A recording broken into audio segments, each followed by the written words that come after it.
maison. Alléluia.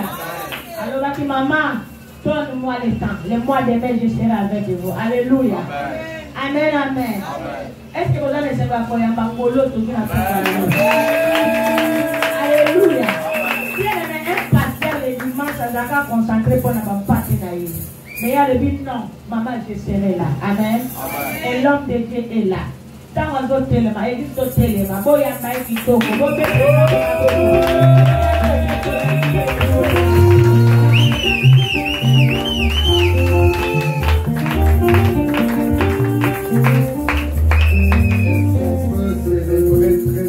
Seigneur.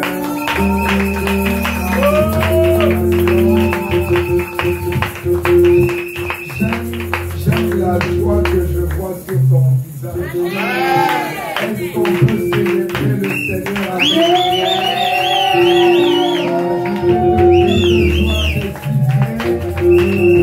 Est-ce que tu peux bien célébrer Jésus?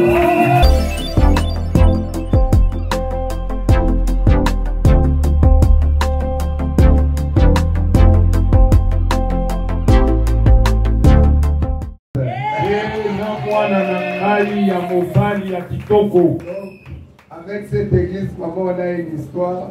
L'église célibataire. J'ai prêché. Et puis je suis parti. J'ai bien marié. J'ai prêché. Je suis parti. Je reviens maintenant papa. Est-ce qu'on peut acclamer Dieu? Donc, sûrement quand je reviendrai là, ça sera avec une voiture que je vais prendre. Que Dieu soit loué. Amen. Amen. Alors, on va partager ensemble sur l'évangélisation. Je dirais faire mon enseignement parce que on m'a volé ma tablette. Ça m'aidait beaucoup. Il y avait tout plein de cours là-bas que j'étais en train d'écrire. Gloire à Dieu parce qu'on va redonner maintenant de nouveaux enseignements. Alors nous allons ouvrir nos Bibles dans le livre de 1 Corinthiens chapitre 3. Verset 9. Verset 9. Et une autre personne va nous préparer Romains 10, 13 à 15. 2 à 15. 13 à 15. 1 Corinthiens chapitre 3 et verset 9, je lis au nom du Seigneur. Est-ce qu'on peut lire ensemble? Tout le monde a trouvé? 1 Corinthiens chapitre 3 verset 9, je lis au nom du Seigneur. Car nous sommes ouvriers avec Dieu. Car nous sommes qui? Ouvriers avec Dieu. Vous êtes les champs de Dieu. Un instant, on va doucement, c'est un enseignement. Car nous sommes qui? Ouvriers avec Dieu. Avec Dieu.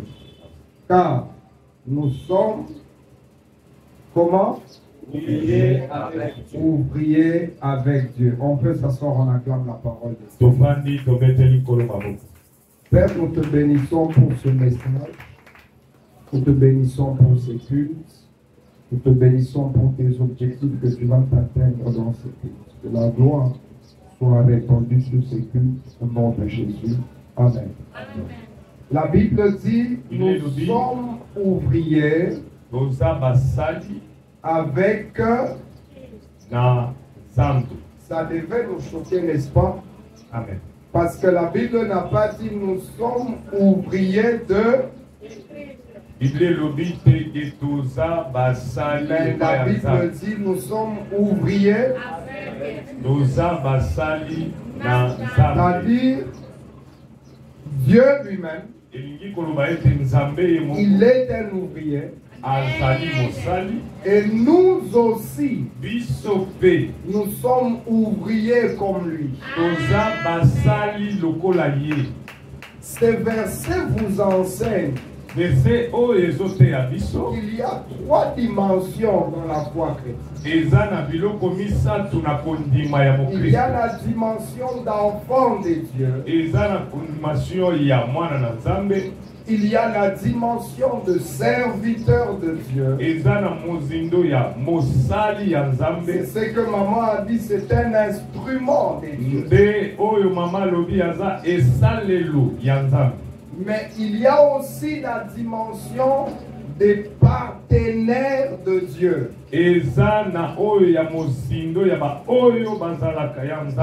Là, vous atteignez à ce stade-là la dimension d'être ouvrier avec Dieu. C'est comme ça que quelque part Jésus va dire, mon Père agit. Moi aussi j'agis dans la dimension d'ouvrier avec Dieu. On travaille en collaboration avec Dieu. On a un partenariat avec Dieu. C'est pourquoi vous allez voir quand on atteint ce stade dans la Bible, différents serviteurs ont réagi de différentes manières. Le premier exemple, c'est Josué. Il va arrêter le soleil. Lisez bien ces versets. Josué n'a pas prié pour arrêter le soleil. Il a arrêté le soleil que Dieu avait mis en système solaire. Et plus grave, c'est le prophète qui va dire il n'y aura ni pluie ni rosée, sinon avoir la parole de Dieu, mais sinon parce que dans ces stades-là, on devient partenaire avec Dieu. C'est-à-dire, je peux gérer ce que Dieu a créé. Et je peux faire ce que Dieu a fait. Et un serviteur qui atteint cette dimension, je veux te choquer. Par moment, il ne dépend pas forcément de Dieu. Mais Dieu parfois dépend de lui. C'est comme ça que la Bible dit dans Ésaïe, il accomplit la parole de ses serviteurs les prophètes et il confirme les déclarations de ses oins.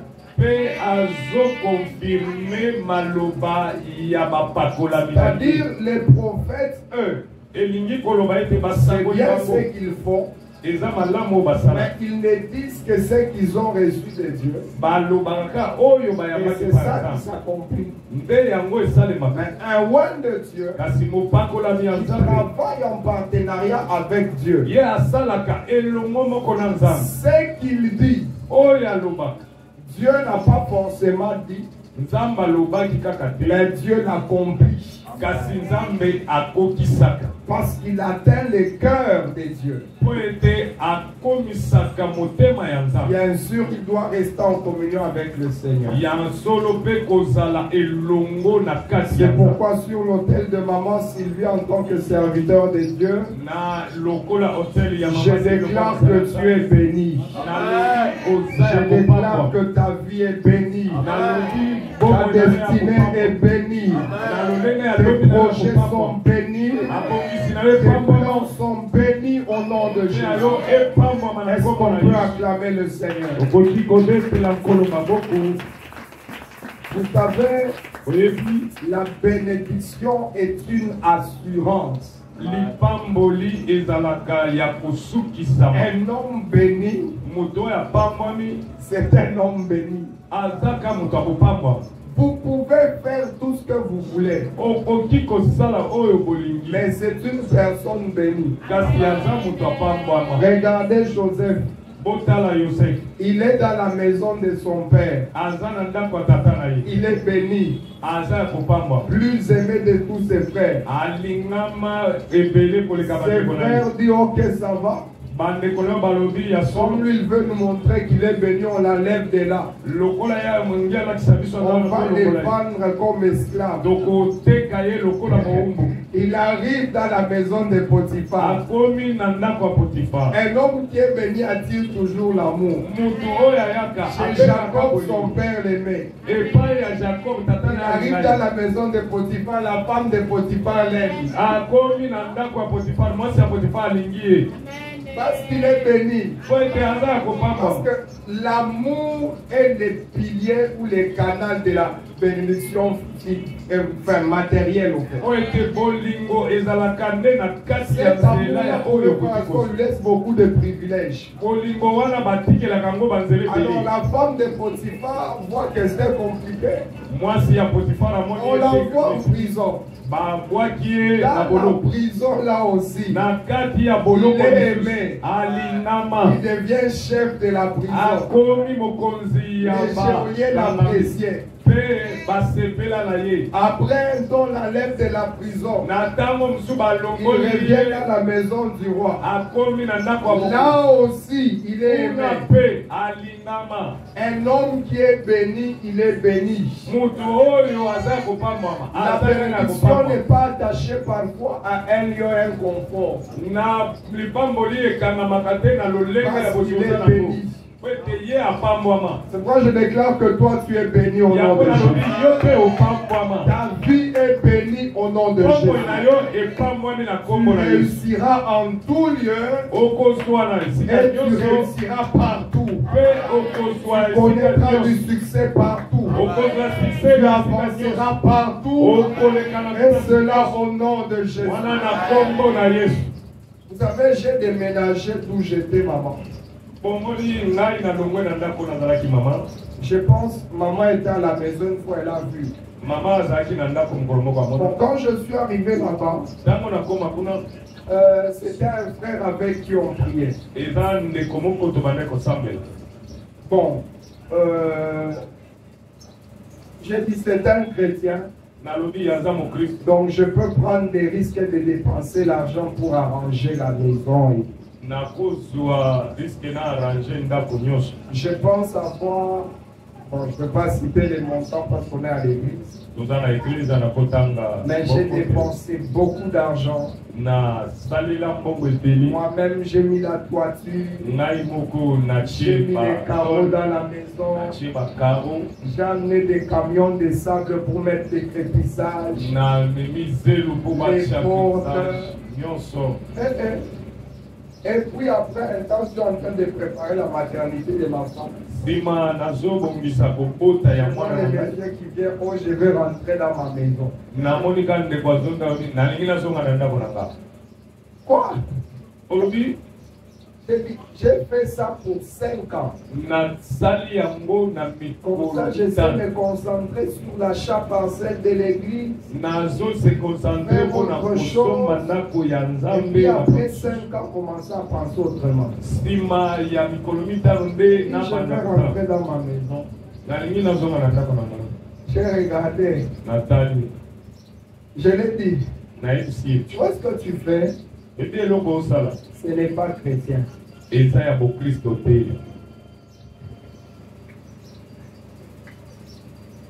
Mais je l'ai ajouté une phrase à la fin. J'ai dit, si on quittait de cette maison, Dieu a toujours pris soin de nous. Je l'ai dit ça, tu dois te rassurer.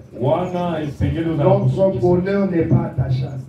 Et la maison qu'on a eue, maman, Ça dépasse même x3 là où on était là-bas.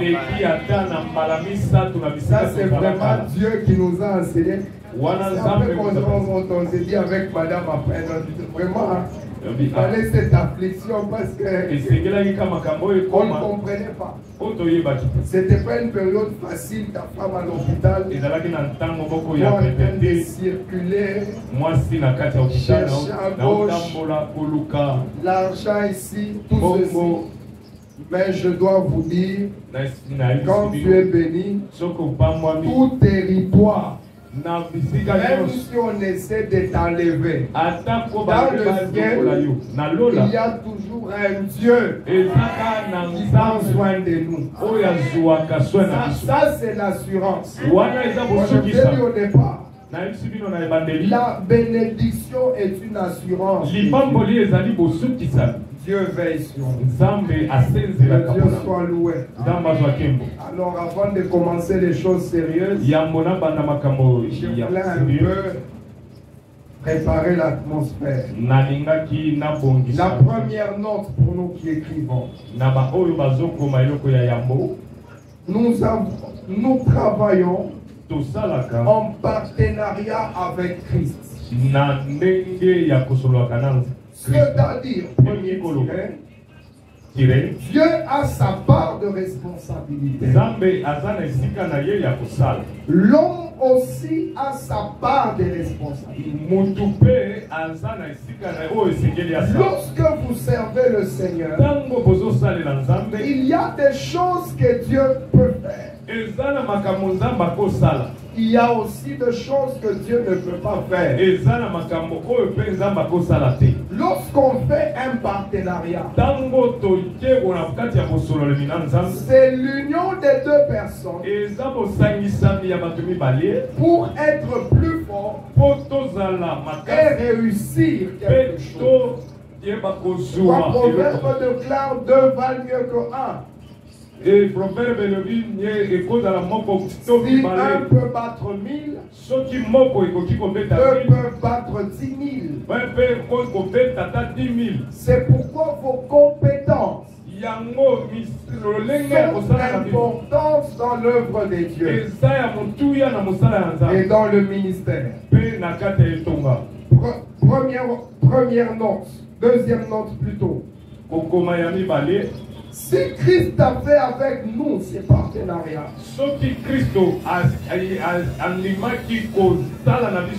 parce qu'il y a des choses que Christ ne ferait jamais.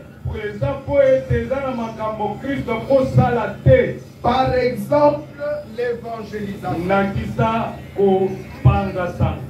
Christ, il ne fera jamais l'évangélisation. Tel que vous êtes là dans l'église. Il était à la maison. Il a vu Jésus l'apparaître et lui dire donne ta vie à Jésus, donne ta vie à moi Jésus. Tu seras sauvé toi et ta famille. Qui a vu Jésus l'apparaître? Qui a vu Dieu l'apparaître? Lorsque vous lisez toute la Bible, c'est comme ça que parfois mes évangélistes, les évangélistes de notre église, lorsqu'ils ont évangélisé, il n'y a pas de résultat. En tant que pasteur, qu'est-ce que je vais faire? Je vais te dire, le travail n'a pas été bien fait. Mais de l'autre côté, je sais qu'ils sont fatigués. Ils ont marché sous le soleil. Ils se sont sacrifiés. Mais n'ont rien trouvé. Mais moi, je m'intéresse au résultat. Je le dis souvent.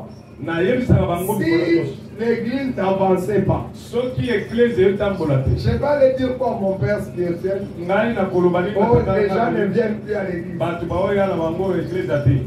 Donc tout ce que moi j'ai à faire, c'est de m'intéresser à la solution. Ils évangélisent, ils ne gagnent pas des hommes. Je dis, mais regardez,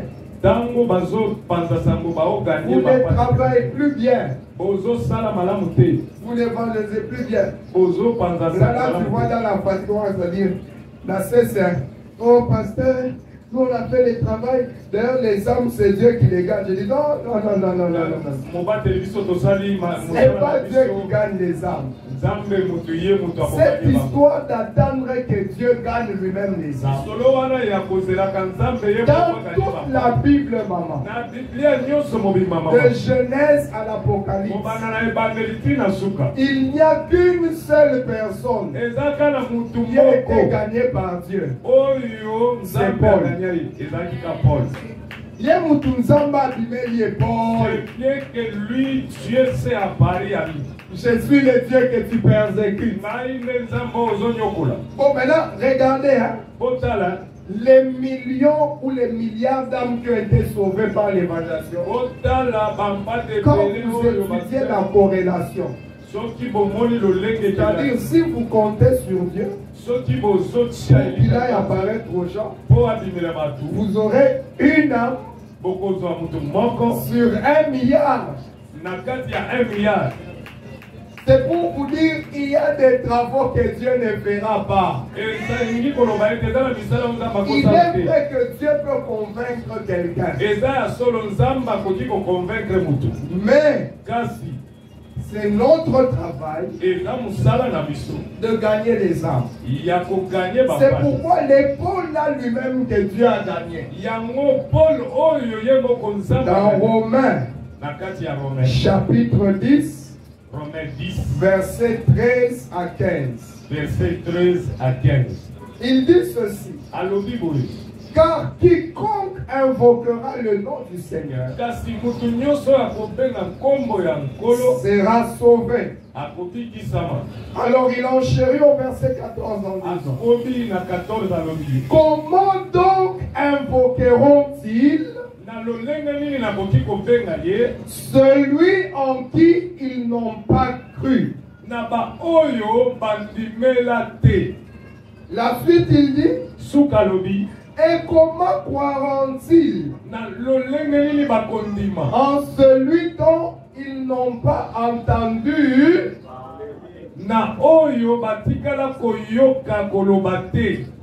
Et au-delà de ce dit, et comment entendront-ils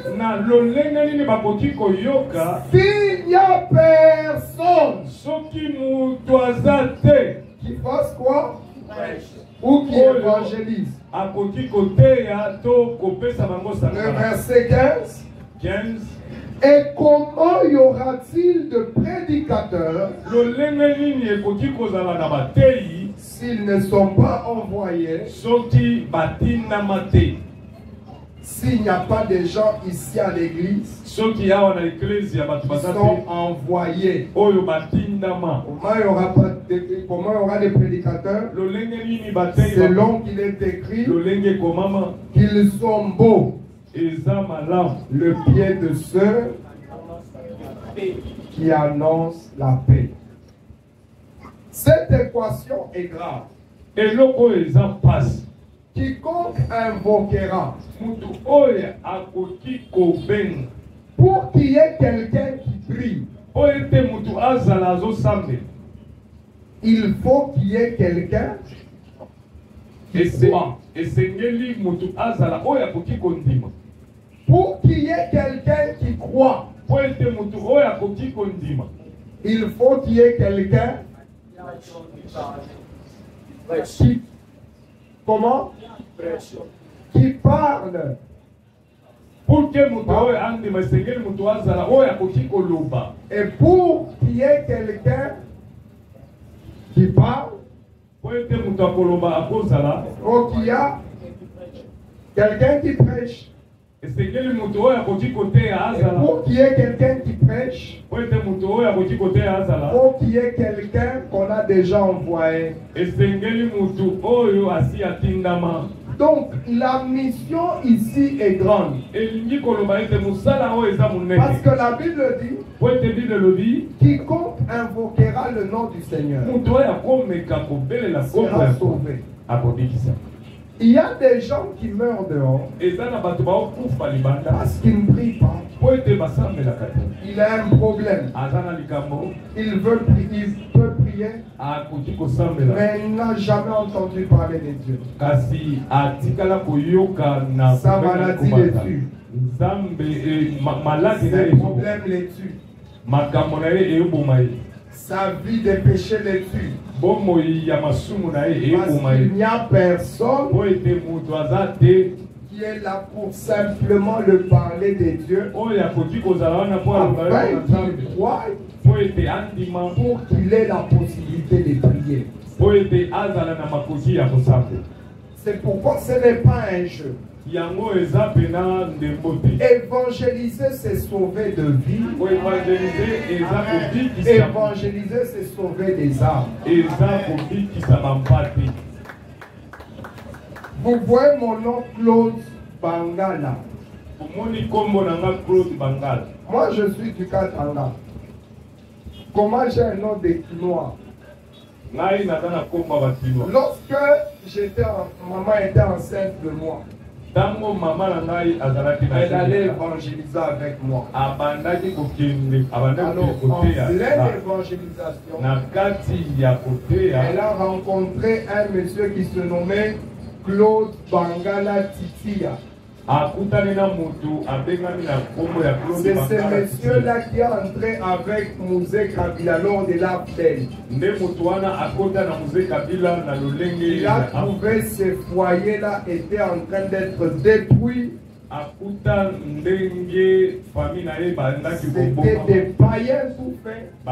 Ils ne connaissaient pas Dieu et se préparaient à divorcer. C'est pour ça que ma mère va les prêcher la parole de Dieu.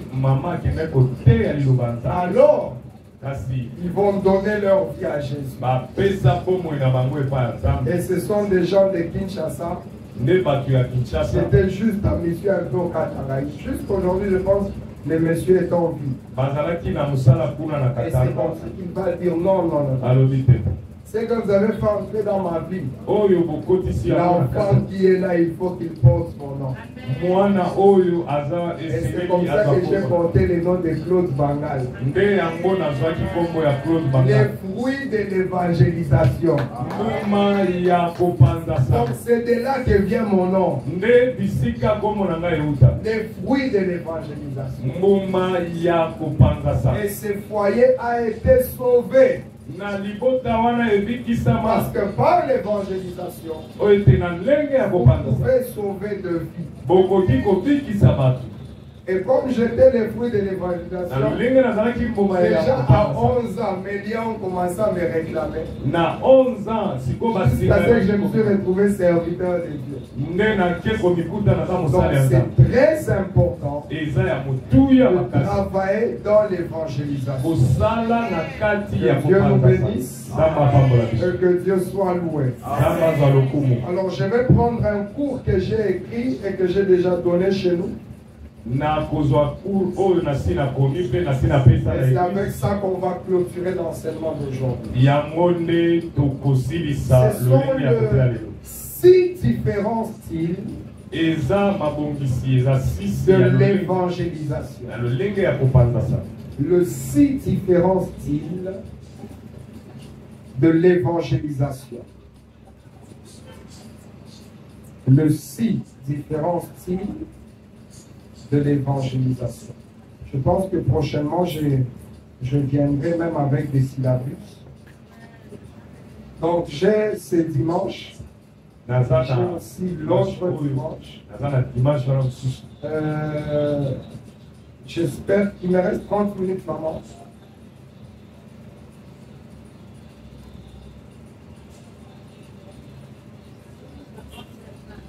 Ah, ok. Là, ça m'arrange. Oh, gloire à Dieu. Amen. Alors, le premier style d'évangélisation. Donc, je vais fusionner et la théologie. Pour essayer, maintenant, je vais essayer d'équilibrer ça pour que ça passe pour tout le monde. en donnant des exemples clairs. Le premier style, c'est l'évangélisation par confrontation. L'évangélisation par confrontation, comme on a dit, l'exemple, c'est dans 2 Timothée chapitre 4, verset 2. 2 Timothée chapitre 4, verset 2. Proclame la parole, insiste que l'occasion soit favorable ou non. Convainc, réprimande, encourage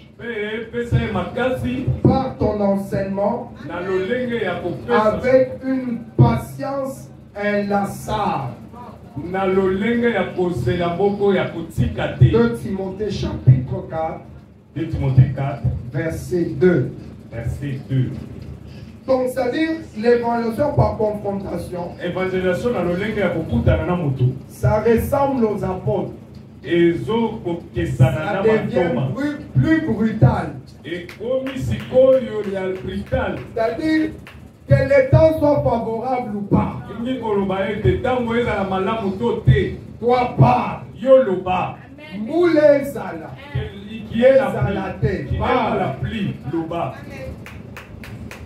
Alléluia. Amen.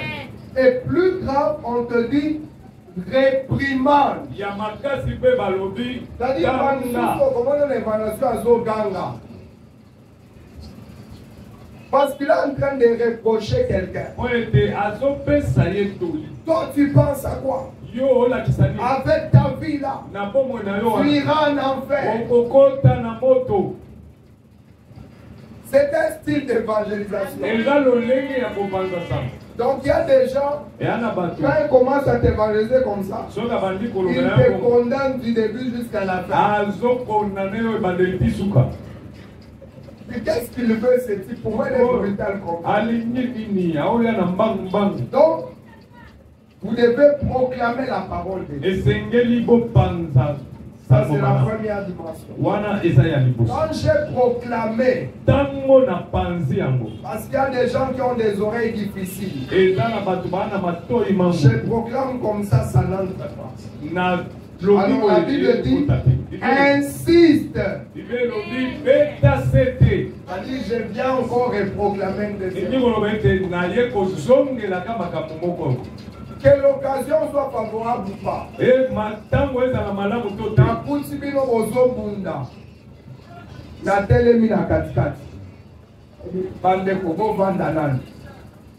On reprend là-bas. Je vous trouve en train de manger. Ce n'est pas une occasion favorable pour évangéliser. Mais la Bible dit que l'occasion soit favorable ou non. Oh papa, est-ce que, oh ils appellent là, il y a quoi aux honneurs là, il dit papa, que ça soit favorable ou non. Amen. Hein? Amen. On reprend comme ça. Donc, ouais, quelqu'un qui vient la fatiguer. Là, en train de rentrer à la maison à 18h. Un seul objectif, n'a pas mandat. Mais yo kangé dans zela. Toi tu l'avais t'envoyé. Papa, on l'a monté. Comment là où tu nous ça là? Je m'en fous. Amen. Amen. Amen. Est-ce que c'est moi qui l'ai dit? C'est moi. La parole de Dieu. Que l'occasion soit favorable ou non, vous devez réprimander. Alors, dans chaque style d'évangélisation, nous allons donner les caractéristiques que tu dois avoir et les types de missions appropriées.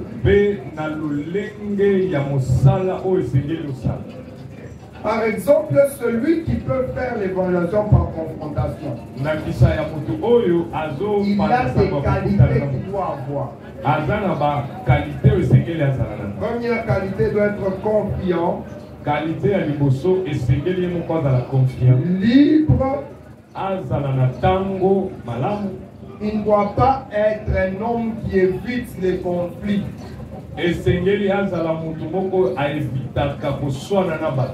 Oui, bien. L'église n'est pas à l'église comme nous sommes là. Il y a des gens, même si tu prêches comment, pour s'achamailler avec les gens, ils n'arrêtent pas. Amen. Hein? Amen.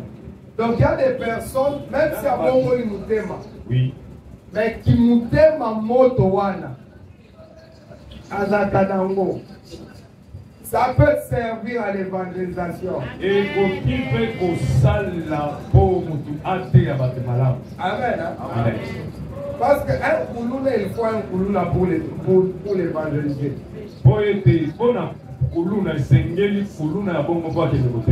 Est-ce que vous savez que Pierre était un petit problème?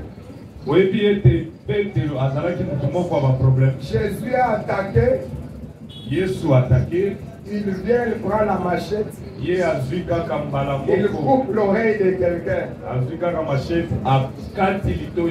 Mais c'était pour la sécurité de Jésus. Jésus lui dit, mais tu n'as pas bien fait et tout et tout. Jésus lui dit, il n'a pas dit, bois ta machette, il a dit, range ta machette. Pour te dire, peut-être que qu'on a mis sur place pour nous. Amen. Amen. Amen. Je vous dis, il y a des caractères qu'il faut avoir à l'église. C'est important. À l'église, j'ai un boxeur professionnel.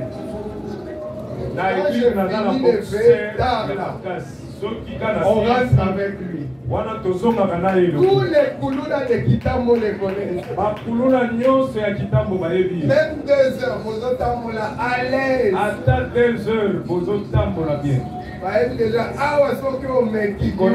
avec ce type ici, le go fait bien. Amen. Amen. Que Dieu nous bénisse abondamment. Deuxièmement, il doit être un homme audacieux. De fortes opinions et convictions.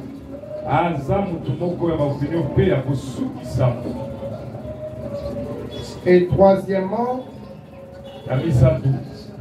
le caractère qu'il doit avoir, il doit être un homme direct. Il doit être un mungala. Mangala bachaka maina anani ke bango bazaka direct. Balobaka na lobby na ngai esili eleki. Ouais que il y a des qualités qui sont importantes. Et dans la qualité où le Seigneur est sale et ma bonne à il doit être un homme direct. Seigneur a la mutu ambalamoko. Et qui aime aller droit au but. Oyo alinganga kokende malamoko na lisolo yango.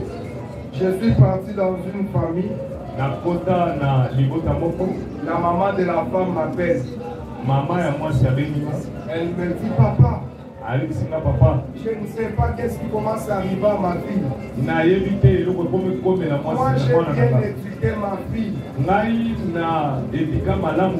Mais son mari, elle veut divorcer. Parce qu'il dit la femme a l'esprit de domination. La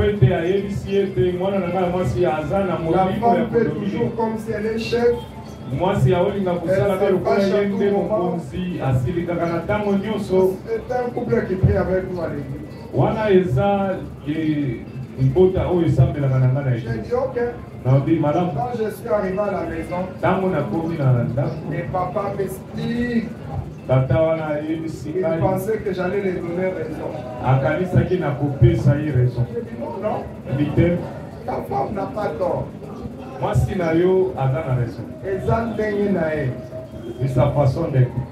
Amen. Hein? Amen. Ça s'appelle le tempérament. Amen. Dans les tempéraments, il y a des gens qui sont colériques. Seulement, il y a des choses qu'il faudra arranger. Il y a des gens qui sont sanguins. Et parmi les colériques, il y a des administrateurs et des chefs. Il y a des femmes quand tu l'épouses. De nature, c'est une femme qui aime gérer. Elle est intelligente. Elle aime donner des ordres. Maintenant, si toi tu as seulement la mentalité là du village, vous n'allez rien faire. Tu vas réduire cette femme là que Dieu t'a donné peut-être comme bénédiction, va la réduire à la casserole à la cependant, c'est juste Dieu l'a donné un tempérament qui lui permet de diriger. Et si tu trouvais une femme comme ça, il suffit seulement de commencer à l'encourager dans ce qu'elle fait. Tu vas voir que automatiquement, elle te sera soumise. Elle fera des grandes choses. Et cette femme-là, c'est une femme très dure. Quand vous voyez comment elle éduque ses enfants, tous ses enfants ne sont que premiers de la classe, premiers de la classe.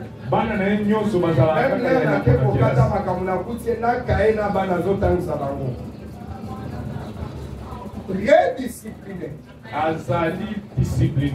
Je connais une femme à Lubumbashi. Elle est PDG d'une grande entreprise. Et son mari ne fait pratiquement rien. On se vit avec elle à Guinée. Vraiment la plus grande grâce que j'ai eue, c'est d'avoir un mari qui m'encourage dans ce que je fais. Donc c'est très important. Le tempérament, ce n'est pas un défaut. C'est comme ça que Dieu nous a créés. La plupart des gens qui sont appelés être chefs doivent par moment être durs. Parce que si tu as trop de légèreté là, les gens vont monter sur ta tête. Il y a des gens qui essayent sur toi. Surtout dans l'église. Même dans des églises. Quand quelqu'un veut faire quelque chose, il voit même d'abord le visage, comment il se cache.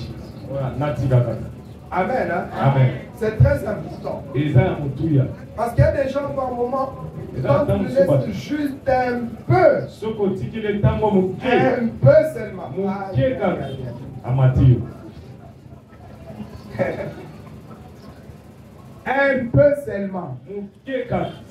Lui, il a déjà tout fait. Comment toi tu es une maman de l'église? Ben, tu veux venir chez ta maman spirituelle? Vous commencez, non?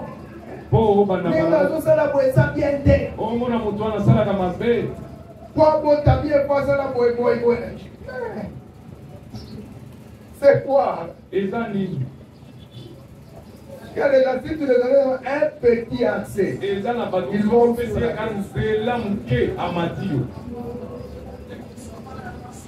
il y a une maman qu'on a fait la conférence sur le choix des conjoints maman. Elle dit, oh, pour la conférence, voilà, photo à ta papa, mon boboé, au moni, yo zana mwana muto zana expérience. Tu vois, dans l'Ongolais, il y a des départements.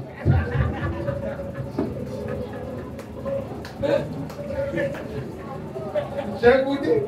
Elle dit, c'est un solo. Je dis, tu es le côté de ça. La modération à Zate. Même dans la modération à l'église. Elle reste seulement constante dans l'église. que les fidèles, ils sont comme ça.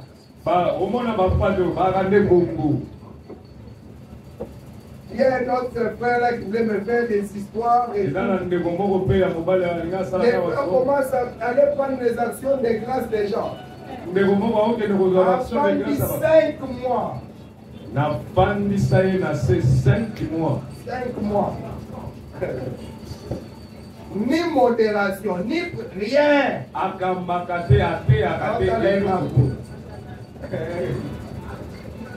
Amen. Amen. Certains caractères sont importants. Très importants. Et tout ce qui n'a pas de discipline finit par mourir. Que Dieu nous bénisse. Alors on peut utiliser ce type d'évangélisation dans les prédications d'assemblée ou des rues. L'évangélisation par confrontation. On peut l'utiliser dans des salles de classe, dans des mariages, dans des rassemblements. Donc dans tous ces types d'endroits, on peut les utiliser. Alors les mises en garde, vous devez rester à l'écoute du Seigneur afin d'avoir la bonne parole au bon moment. Vous devez aussi vous laisser inspirer par le Saint-Esprit.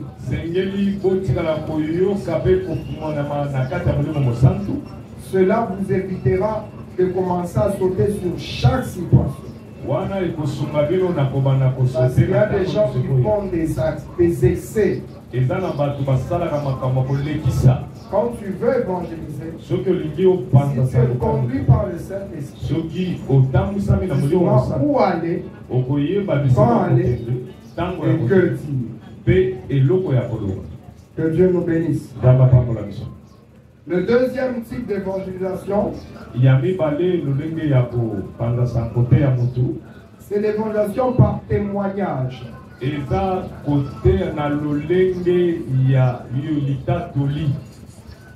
Jean, chapitre 9, 1 et 7. 1 à 7. L'aveugle de naissance.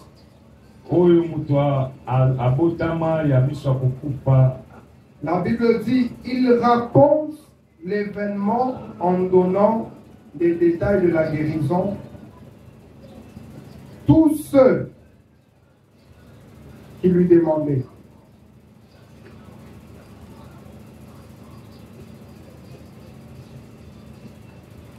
Je vais lire ce que la Bible dit. Oui, ce que nous avons vu et entendu, nous vous l'annonçons, et vous aussi, afin que vous aussi vous soyez en communion avec nous. Donc les détails avec ce type d'évaluation, il faudra raconter l'événement avec tous les détails. Dis-moi ce que je sais. Je ne sais pas si il est Beelzéboul ou s'il est qui. Mais ce que je sais, j'étais aveugle. Et maintenant j'ai vu. Alors ce type d'évangélisation peut amener beaucoup d'hommes à se convertir. C'est-à-dire, tu donnes un témoignage de ce que Dieu a fait pour toi. Par exemple, moi quand je suis venu à l'église, j'avais telle maladie. Et à cause de la prière, Dieu m'a guéri. Ce n'est pas le seul témoignage. Quand je suis venu à l'église, j'avais une vie instable et pleine de désordre. Mais maintenant, je sens que j'ai la paix et la véritable joie. Beaucoup de choses se sont alignées dans ma vie. Ce genre de témoignage peut pousser ton ami à se convertir. Même quand tu es avec ton ami à l'école, aie l'habitude de commencer à lui rapporter ce que vous avez dit à l'église. Hier, on a prêché sur ça. Demain, hier aussi, on a prêché sur ça. Ah non, tel jour, on a enseigné ça avec une puissance extraordinaire. Finalement, tu vas voir, quand il aura des problèmes, je viens d'abord dans votre église. Par conséquent, tu as gagné une âme. Les caractéristiques de ceux qui peuvent faire ce type d'évangélisation, il doit juste avoir une communication claire.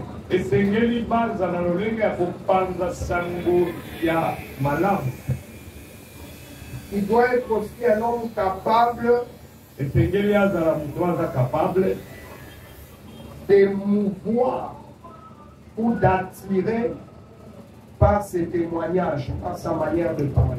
Et Seigneur azala capable ya kobenda mutu na lolenge na ye ya les deux qualités que je peux vous donner là-dessus. Na makambi baleo na kupisa bino likolo na go. Alors, le mise en garde. Na ndenge ya bokebi si. Bien faire le rapport entre sa propre expérience et la personne qui écoute. Vous savez, il y a des gens, ils viennent vous prêcher à la chair. L'objectif, c'est de vous dire à Sombi Moutouna, il a acheté une voiture et puis il était parti à Dubaï. C'est ça même son objectif. Maintenant, il y a d'autres sur le combat spirituel. Lui qui prêchait sur le combat spirituel. Comment il y a 4 combats pour Bandeko? Comme je suis là, j'ai une voiture. Je viens du Dubaï. Vous sentez vraiment que il n'y a pas de rapport entre sa prédication et son témoignage. Amen. Amen. Donc, il faut veiller là-dessus. Et quand je suis en train de donner mon témoignage, il y ait les rapports. Et tout que ça soit vraiment cohérent. Amen. Amen. Parce qu'il y a des gens qui les expliquent c'est ton problème. Ils commencent à t'expliquer tous les problèmes de sa vie. Que Dieu vous bénisse. Deuxième mise en garde. Centré, vos témoignages doivent être centrés sur l'œuvre de Dieu et non pas nous. Ce qui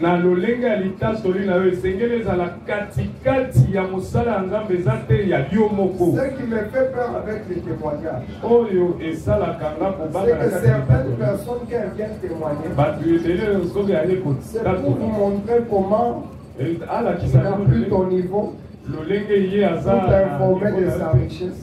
Et plutôt, on sait que maman ou l'air à zone la maman comme elle veut seulement nous montrer. Amen. Amen. Quand on donne un témoignage, ça doit être centré sur Dieu. Pour fortifier. J'ai beaucoup aimé quand j'étais en train de donner un de mes témoignages à l'église. Une maman qui vient me voir qui me dit: ah, pasteur, quand j'ai écouté ce que vous nous disiez, je sais qu'il y a un problème. Moi, je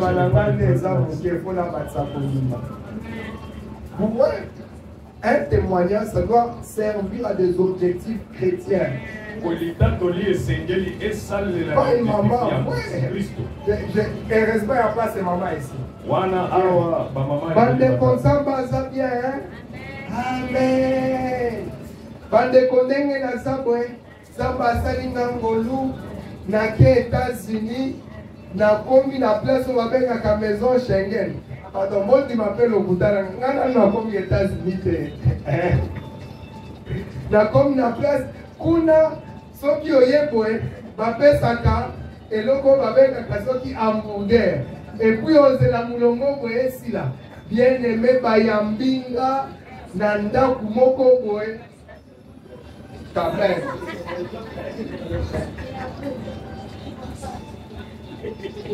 Ça édifie qui?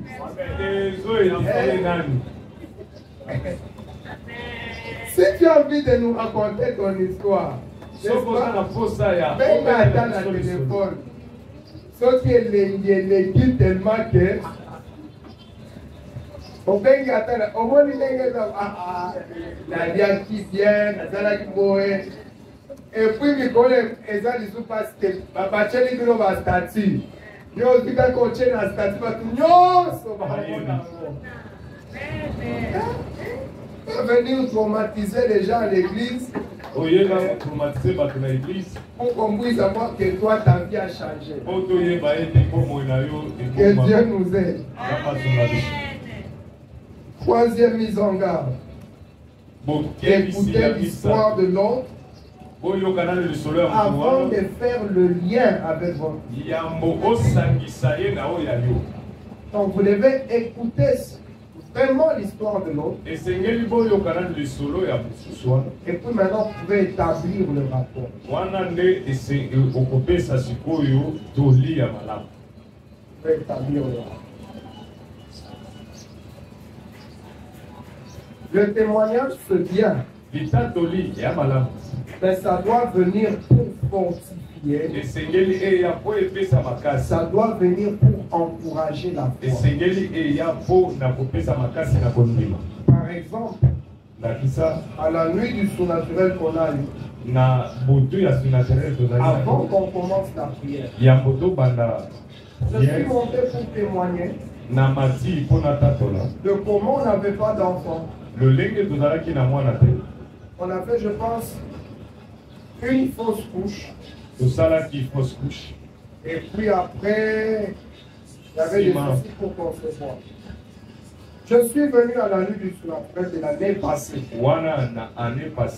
Avec ces seuls sujets-là. J'ai fini, j'ai bâti même mon hôtel. Et puis après, la prière, tout ce qu'on faisait faire des tels qui étaient négatifs. On était même fatigués. Et puis après la nuit du surnaturel, on est sorti 2 semaines en vacances. La deuxième semaine, quand on s'est préparé à réussir à qui? Deuxième semaine, on te bandait comme allez, positif. C'est pendant les tests là qu'on fait avec les trucs de la pharmacie. Ça devient valide 2 semaines après. C'est-à-dire cette grossesse-là est entrée soit dans la nuit du surnaturel, soit après la nuit du surnaturel. J'ai compris que ça, c'était la même étude. Amen. Amen. Et quand tu donnes un témoignage comme ça, ça encourage les gens.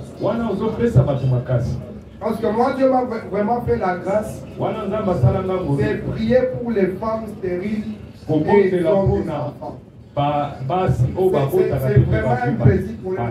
Quand moi je me suis barré, je dis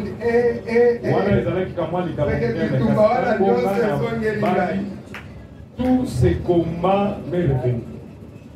Quand tu donnes un témoignage comme ça, et puis bon, ça fortifie les gens et ça les montre aussi que dans cette nuit de prière, si tu prenais la prière au sérieux, tu auras des résultats. Et j'ai vu, nous avons bien prié. C'est très important. Donc il faut toujours bien faire le rapport. Et puis vous devez aussi aider les autres à appliquer ce que vous avez appris dans leur propre vie. Il y a le frère Dio, mon secrétaire là qui marche avec moi. Il me dit, pasteur, j'ai constaté quelque chose. Je ne voulais pas donner les détails parce que j'ai même perdu vraiment du poids. Parce que c'était quelque chose qui était... Donc, à l'hôpital, il y avait vraiment des sérieux problèmes. Pourquoi madame était même en train d'urgence. Madame a contacté la urgence. Et puis ici aussi les histoires de la maison serrées. L'église aussi avec beaucoup de problèmes. Sans compter aussi les problèmes d'argent. Donc, si il fallait, exemple, avoir 100 $, sur les 100 $, tu avais que c'est 10 $ ou 20 $.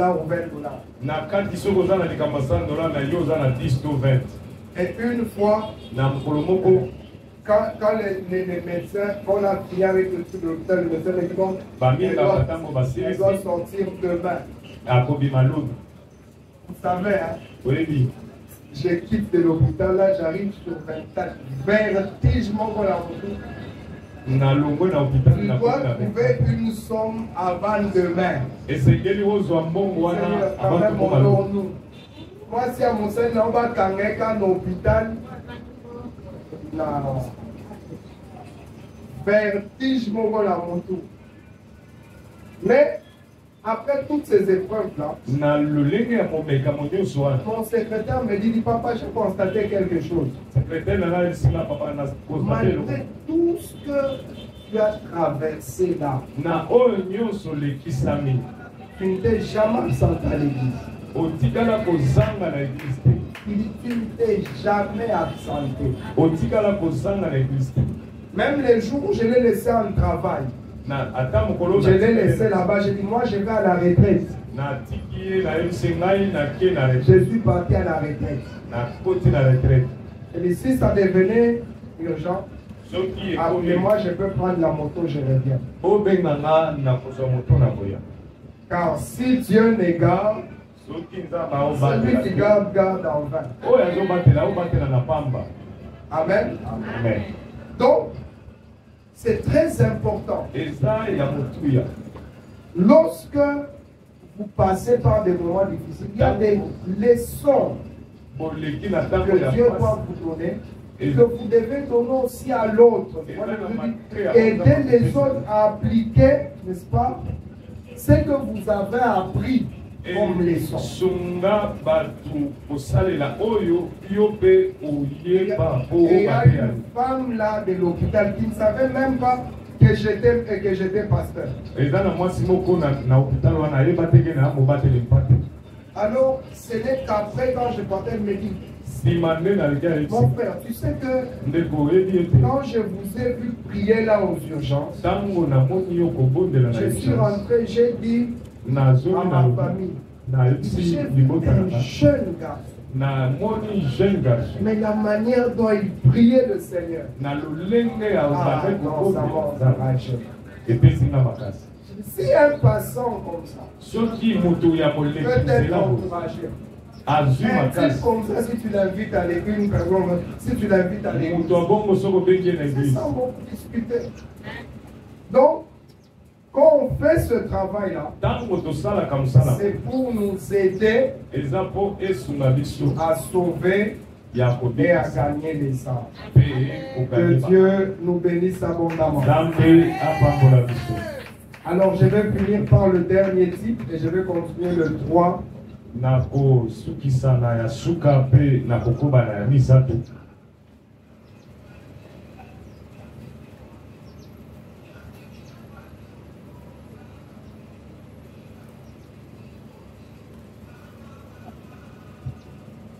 Voilà.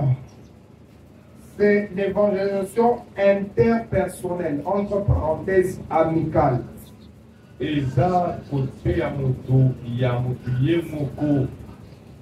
C'est-à-dire, c'est quelque chose que vous faites entre amis. Et l'exemple, c'est la grande fête organisée par le bien-aimé Matthieu dans Luc chapitre 5, 27 à 29.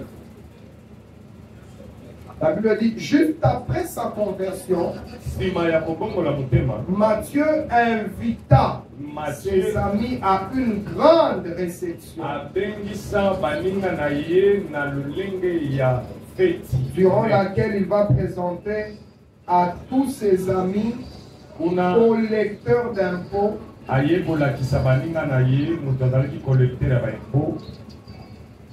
et c'était sa façon d'évangéliser. Donc après cette fête-là, Matthieu va inviter tous ses amis après sa conversion, bien sûr. Il invite tous ses amis à la fête. Parce que les collecteurs d'impôts c'était des païens. Et si tu es entouré des païens, ne te sépare pas d'eux. Quand tu es sauvé et que tu as des amis païens, comme Matthieu, tu as le devoir de sauver tes amis. Matthieu organise la fête, il invite tous ses amis. Arrivé là-bas à la fête, ils ont commencé à lui parler de Jésus. Et certains de ses amis aussi ont été sauvés ces jours-là. Le trait de caractère qu'il faut avoir, vous devez avoir une conversation facile. Relation aussi facile. Un bon vivant. Et ne pas être compliqué. Et orienté vers l'amitié. Et vous devez être aussi généreux. Et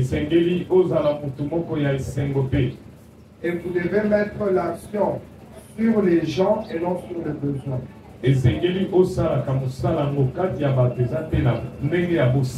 Alors les mises en garde ici sont importantes.